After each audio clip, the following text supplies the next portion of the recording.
Hello everyone, welcome to our mini vlog. हामी चाहिँ अस्ति चितवन गएका थियौँ हाम्रो दाइको छोरीको वेडिङ अटेन्ड गर्नको लागि। अनि हामी चाहिँ त्यो दिन भरतपुर गएर हाम्रो मामा घर बस्यौँ। अनि त्यहाँ बसेर भोलिपल्ट बिहान चाहिँ अर्ली मर्निङ उठेर रेडी भएर हामी चाहिँ वेडिङतिर निस्क्यौँ।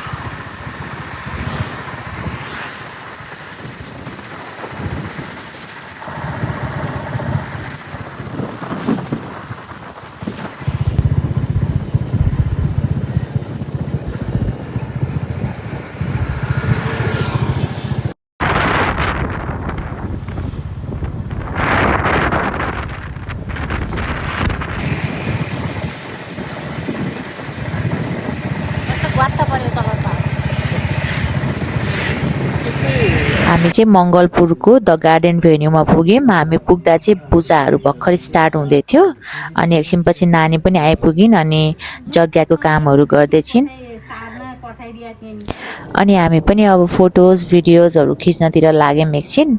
अनि एकछिन पछाडि हाम्रो जन्ती पनि फाइनल्ली आउनुभयो। अनि हामी चाहिँ जन्तीहरू स्वागत गर्नतर्फ लाग्यौँ।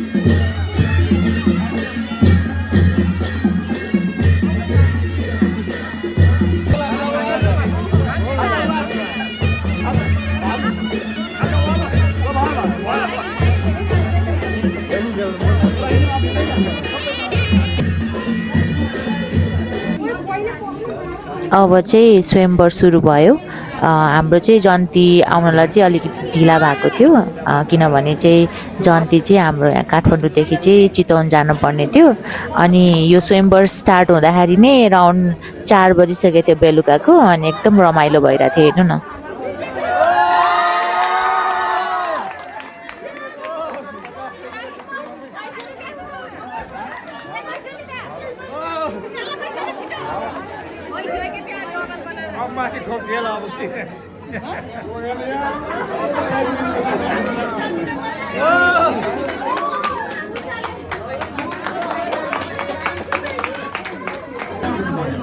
स्वयंवर पछि चाहिँ सालीहरूले चाहिँ भेनाको जुत्ता लुगाउँदै हुनुहुन्छ।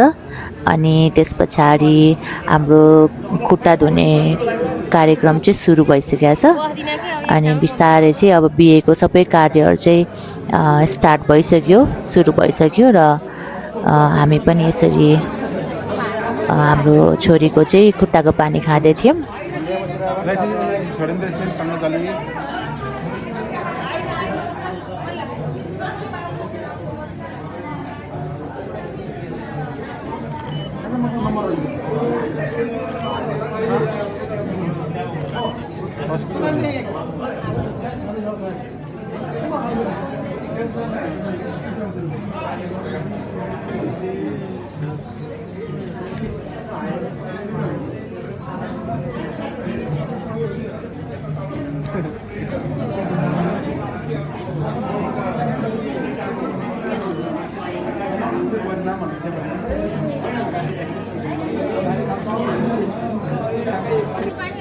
अनि त्यस पछाडि चाहिँ हाम्रो कन्यादान सुरु भयो।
यहाँ चाहिँ अब सालीहरूको चाहिँ भेनाहरूसँग जुत्ताको लागि बार्गेनिङ हुँदैछ।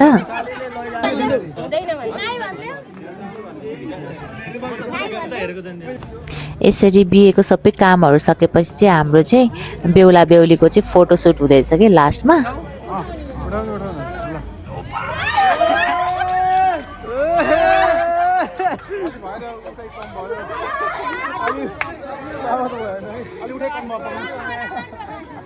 अनि फोटोसुटहरू सकिसकेपछि चाहिँ फाइनल्ली बिदाईको मोमेन्ट आयो। एकदमै इमोसनल पार्ट है, सबै बिहेभरिको सबैभन्दा इमोसनल पार्ट।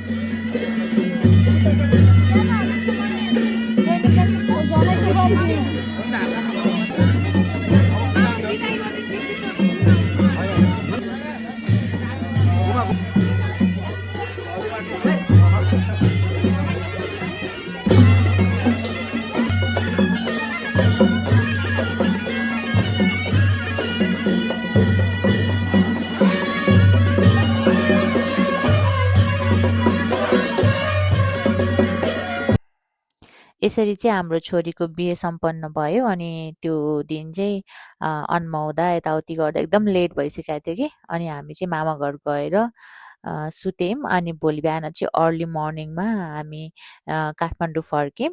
अनि यसरी रमाइलो गर्दै हामी फर्किँदै थियौँ बाटोमा चाहिँ। अनि वेदर चाहिँ कस्तो अप एन्ड डाउन भइरहेको थियो कि, कहिले पानी पर्ने कहिले घाम लाग्ने त्यस्तो भइरहेको थियो। तर केही थिएन, रमाइलो भयो। ओभरअल बिहे पनि रमाइलो भयो। चाहिँ घर फर्किँदैछौँ बाटोमा। सामानहरू हेर्नु न, हाम्रो सामानहरू।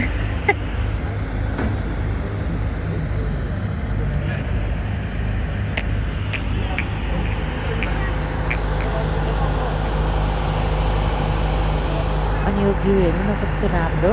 अनि भाइले चाहिँ हाम्रो गाडीको हावा चेक गर्दैछ। अनि एकछिनपछि हामी फाइनल्ली काठमाडौँ आइपुग्यौँ।